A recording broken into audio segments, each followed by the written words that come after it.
Good afternoon. Thank you for joining the iFabric Investor Update webinar. iFabric is listed on the TSX with the ticker IFA and on the OTC with the ticker IFABF. The company has a suite of technologies, including antimicrobials, water repellents, UV technologies, and other chemical formulations that render fabrics intelligent. This morning, the company announced an exclusive global license with Springs Window Fashions, which is a global manufacturer of custom window treatments for their Protex 2 technology. Hilton Karen is the president and CEO of iFabric, and Giancarlo Beavis is the CEO of the Intelligent Fabric Division. They'll provide us with an update today, followed by a question and answer period. As per usual, questions can be asked during the webinar. They can be emailed to info@adcap.ca or inputted into the Q&A box below. As always, the discussion may contain some forward-looking information, and you can review disclaimers on the company website. So Hilton and Giancarlo, thank you for being here. Congratulations on the news this morning. Thank you. Pretty positive. I don't know if Springs Window Fashions is a household name, but they're certainly connected to some household brands. So can you tell us a little bit about who the company is? I'm going to let Giancarlo answer it, but I think it behooves everybody to go online and really look at their ownership and to see that they're part of a $15 billion venture fund and are a global market leader, to get some color as to who they are and to the specifics of the deal with us and how they intend using our products. Giancarlo put this deal together. So Giancarlo, if there's any color you can add to this, please.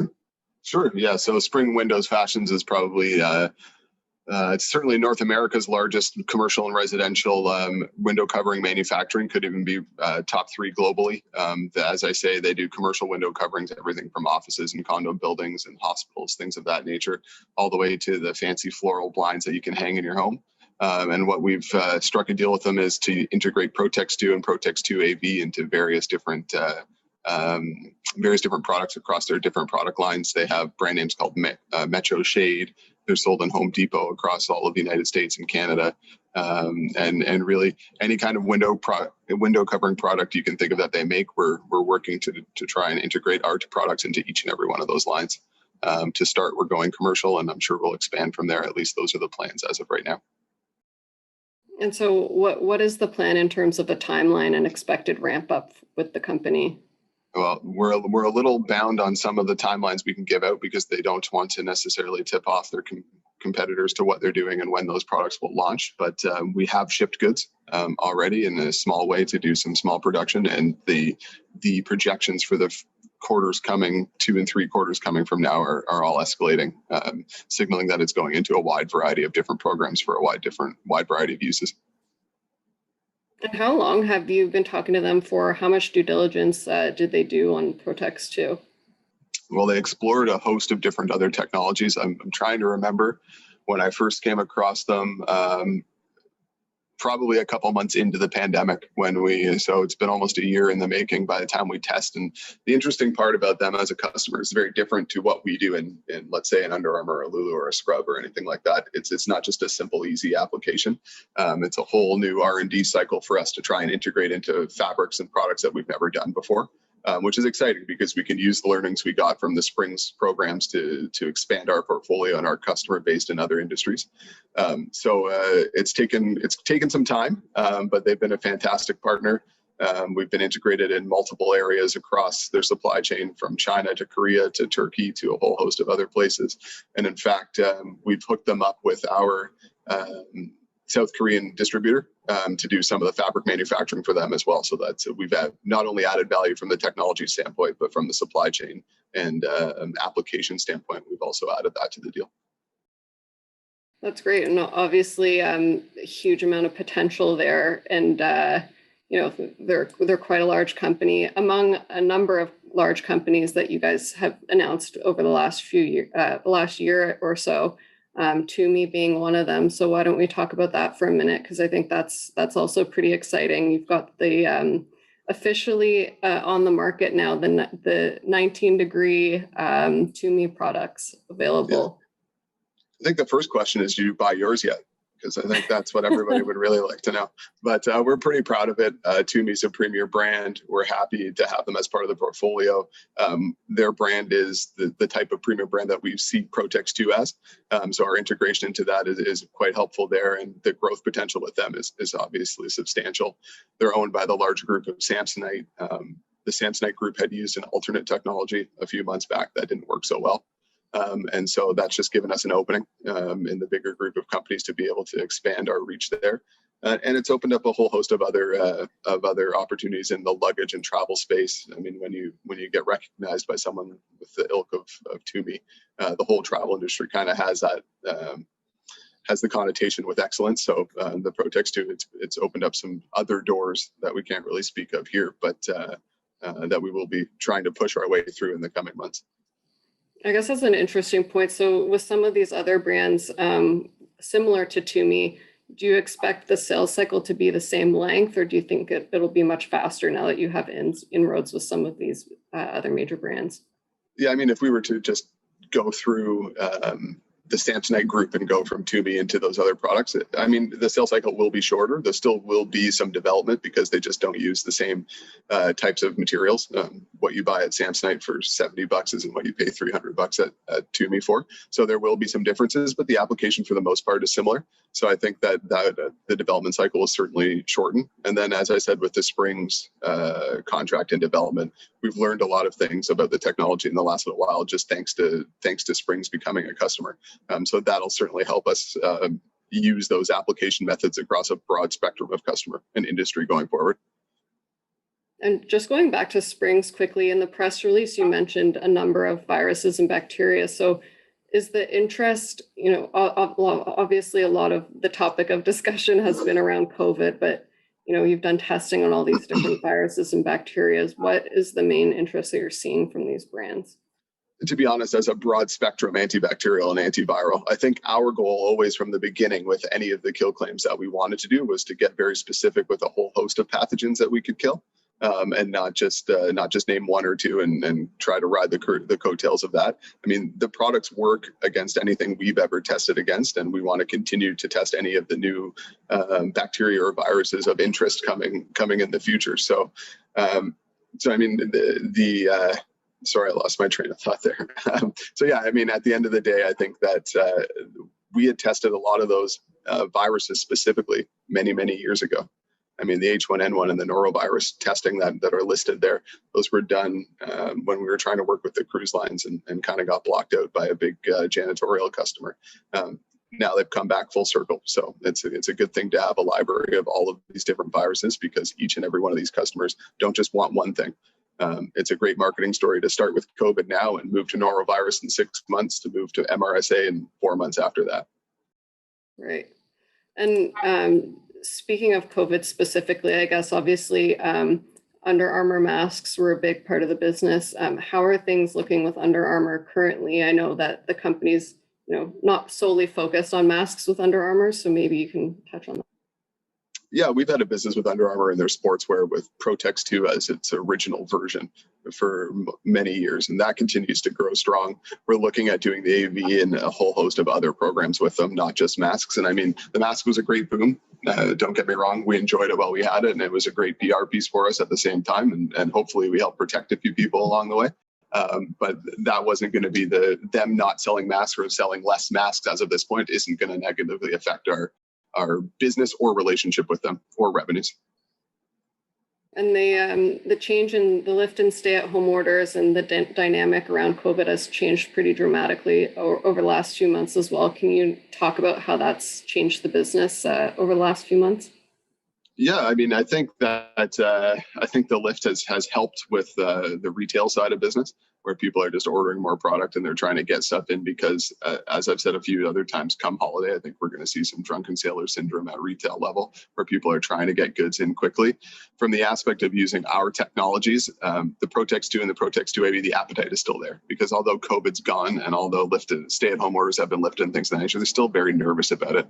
And everyone you talk to, I mean, I still walk around, especially in Canada, and everyone's still sanitizing their hands every 30 seconds.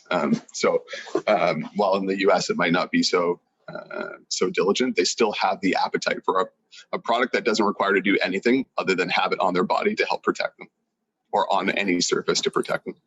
Right.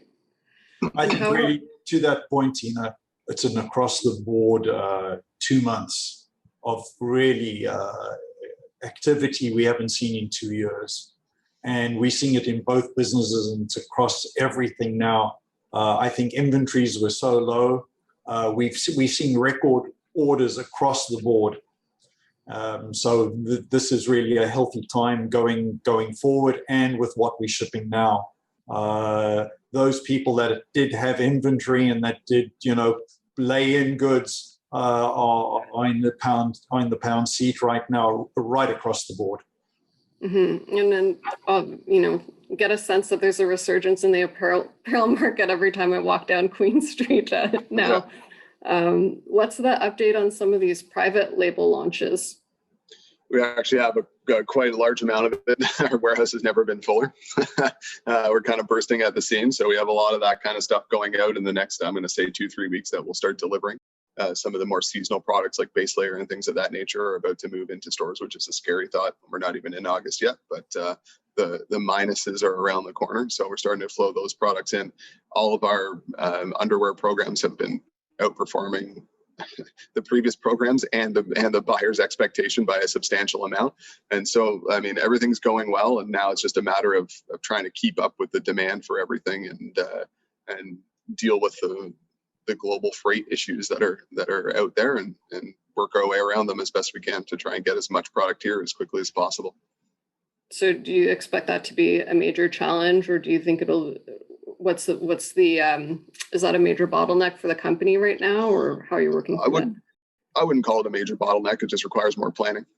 We just have to be more prudent with how we communicate with our customers to say, listen, lead times when we were lucky, we could do it in 8 weeks. It's going to take 16 weeks now. It just happens. And so we're going to have a period where we just got to get through it. And I'm hopeful. I don't know if it's blind hope, but I'm hopeful that by after Chinese New Year, this freight situation calms down and it's just gone back to normal. But that remains to be seen. Right. And can you tell us a little bit about the Amazon program that you're working on, the week's worth? Yeah, so there's two. There are two brands, multiple programs. So a week's worth is essentially a week's worth of underwear in one package. It's across multiple categories. You've got men's, women's, boys and girls performance underwear, utilizing all of our technologies. The brand, as I say, is called a week's worth because you get 7 pairs. Those are en route, so those will launch here in the fall on Amazon and be available both on Amazon.ca as well as Amazon.com. The other one is another brand we own called Under It, which was what we were previously going to use as our full brand of apparel, but we pivoted and renamed that and used Under It as a base layer type program for Amazon. So we have, again, base layer tops and bottoms for men's, women's, boys and girls, which will be available as well on both .com and .ca Amazons, and all kind of same timing. I'd expect, where are we right now, August, probably end of September, early October, they'll be up for sale. Okay, great. And before we shift to some of the other technologies in the portfolio, there was a question from the audience just looking for the EPA update. Yeah, I wish I had more to say other than that we're working through it. We've acquired a few more senators and some congressmen into the stable of people pushing for us. It seems to be making an impact because they are communicating, and we're seeing some rough timelines come in here and there, but nothing concrete, nothing that we've shared publicly. And at this point, we're just keep pushing as best as we can. Okay, great. And looking at some of the other technologies, Repeltex, how are things going with that? Any other specific technologies that you want to talk about? Yeah, sure. I mean, we've got Repeltex going in for the North Face on some of their naturals programs, being cotton pretty much rich. Will be, I believe, we're working on spring 22. It could be fall 22. I just don't recall off the top of my head. But that development's been completed. We've won those programs. I still don't know what the percentage of the entire volume, as we've spoken about before, will be ours, but we consistently outperform everything they test us against. So that's boding well for us. They're using us in some high caliber, or premium type products, as well as off mountain, which is what they call kind of like their streetwear, your regular $50 hoodie. So like the their bargain basement all the way to the top premium. So it's a wide-reaching technology that we're getting a lot of traction with there. And there could be some announcements revolving around it coming in the near future. But right now, I can't really say much more. Okay. And on the R&D side, we've got the hard surface technology, some clinical trials. Are those still scheduled for the fall? What's the timeline on some of those developments? Sure. So the clinical trial is scheduled to start somewhere between, we want it to start the second week of September, but the scrub manufacturer is facing the same problem as everyone with freight. So what we're looking to do is just get it over here by a plane. So it might delay us into October, but at the end of the day, it will happen. And then the second clinical trial will be next year, probably, I'd just say end of February, early March, which is kind of where we want to be. It'll give us some time to go through another fall cycle, see how the clinical trial at the one hospital pans out, and then go into the second one and still be in that meaty part of the winter where people get sick, which is we need bacteria, we need viruses in the hospital environment because we want to show that we can control them. And as I say, in the US, COVID is almost as if it didn't happen, especially in certain states that they haven't seen a mask in months. So hopefully that brings the bacteria and viruses back to the hospital environment so we can show that we can control it. Right. A couple of questions around the stock and financials. A few investors have been asking about the pink sheet listing. Do you have an update on the status of that? So we've applied for the QX level on the OTC in the US. And that will give the current holders in the US of pink sheets a much higher level caliber stock to hold. So there's there's nothing but a positive for them because we as a company qualified for the highest level, which is the QX level of the OTC. And so once the process is completed, which we hope to do in probably the next 60 days ballpark, I can't give an exact date, but we're already well on our way to have that completed. Their stocks will automatically qualify for the higher level listing. Okay, great. And on the last call, we talked about the financing, the use of proceeds. The company is in a strong cash position. Can you provide an update on what the company's been spending its working capital on over the last little while? Well, the primary reason for the raise was exactly new technologies, whatever regulatory is required to bring these to fruition. So those are long-term processes. We have actually hired some really key, highly experienced people in areas of the business that are growing. So our infrastructure is growing with more key people to support the growth of the company. And we will continue on a prudent basis to use those funds for either developing new products or our infrastructure growth. Okay, great. And the next set of financials will be released mid-August, I believe. Yep. Okay. We had a couple of audience questions. There's one comment about the stock price has been relatively stable over the last year. Are there more analysts interested in the company, or have they been more interested in the last 6 to 9 months? We've really had one. It's been rather quiet on that front. But we're always looking to add more people that that really follow our segment. And I think that once we get this OTC thing put to bed, we'll certainly look for some additional coverage to expand the knowledge of our company. So that's certainly in the works. We just want to get the OTC put to bed. And we did get a question emailed into us as well, asking when or what would trigger the beginning of a dividend for IFA stock. I think that financially we really are performing better and better, and let's just see what the next quarter brings. And it's not something that is always going to be off the table. We certainly want to get the business to that point. That we can start issuing dividends on a regular basis. But the pandemic has been, it's no excuse, but has been, I think we would be a year ahead of the curve with growth. It really hasn't, it did slow the growth curve of the company. We're now well back on track to be where we were 18, 24 months ago, with growth, with performance, and our bottom line is getting better and better. Let the numbers do the talking. And certainly, we will certainly at a prudent time start on a regular basis. It'll be our pleasure to have that dividend happening for our shareholders. Yeah, and I think with all the contracts signed over the last year, it's obvious that the company is in growth mode and investment mode, and needs that working capital to fulfill orders and that sort of thing. So I imagine that's probably the priority for the time being. No question. We had another question from the audience about what sort of revenues we can expect in a year from now.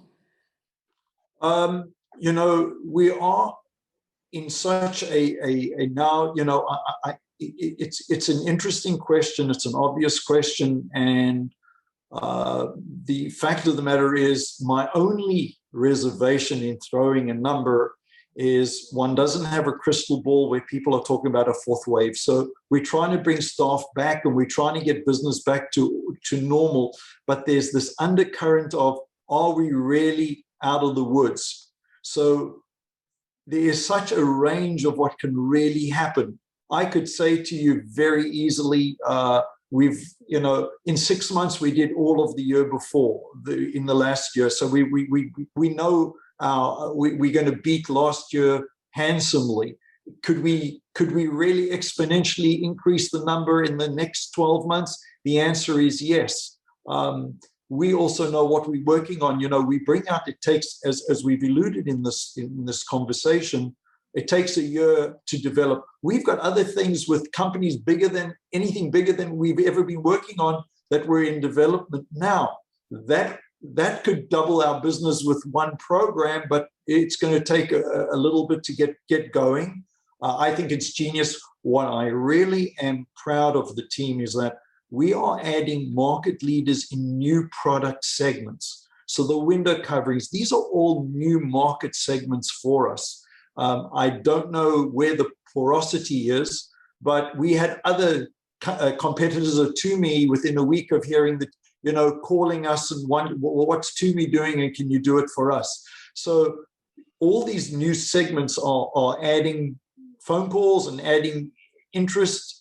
And we've got, as I say, other product areas that we would never have thought of. And we've actually passed the science with flying colors. And I suppose my greatest enthusiasm is that they've done the testing, they've tested against the competition, and they've chosen us. So we continue to perform, we continue to outperform the competition.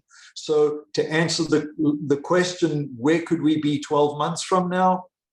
There is that little reservation of what's winter and fall and the fourth wave going to, if please God there isn't, but what's that going to do to the world? It's not really what it's going to do to us as a company. It's only going to bring more importance about who we are as a company and what we have committed to since 2007 to protect humanity against viruses, bacteria, fungi, and we've been ahead of the curve. And I think that this is just here to stay. But our growth will only continue. It could be impressive or more than impressive in the next 12, 18 months, based on what we know internally. Yeah, I think it's interesting what you said about the breadth, I guess, of the contracts that you're signing, because the companies we've seen, Under Armour, Lululemon, Lole, a lot of apparel brands. So I think iFabric gets pushed into this apparel segment, but with Toomey and Springs Window Fashion, obviously the scope of the applications is enormous. And it's really interesting to see that it's not just an apparel company, but there's multiple different applications and different sectors who are interested in the product. Absolutely.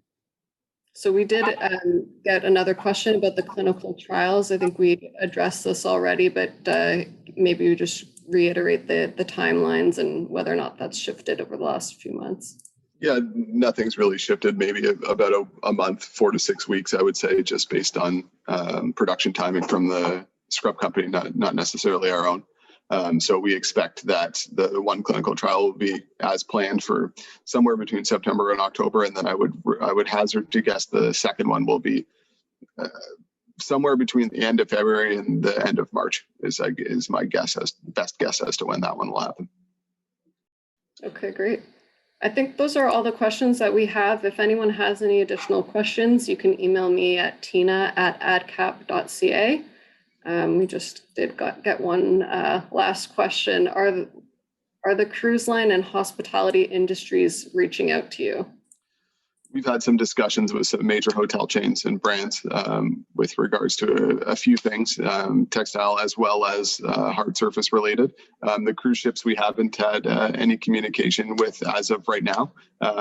That's not to say that we aren't planning to reach out. However, in our estimation, the hard surface play is the big play for the cruise ships. And I would prefer to have some additional data on how that looks before we spend the resource to go after them. Okay, great. So why don't we leave it there? I'll let you have the last words. What can we look forward to in the coming months? I know we've got the quarter coming up shortly. So, as Giancarlo stated, our warehouse has never been fuller. We've never had more containers on the water in the history of the company. So read between the lines, let the numbers do the talking in the next couple of weeks and the next quarter. And we're busy, and we have, as I say, these new developments with new market leaders well on their way. So I think that our strategy of going after market leaders is a strategy we will continue to it's served us well, and we will continue to grow. And I think, as you said, it's so diverse and interesting, and it just gives us a great platform to move forward and to grow this company for many years to come. That's great. Well, thank you both for being here and for providing us with a bit of an update. Looking forward to seeing the next financials and following the story. Thanks very much. Thanks.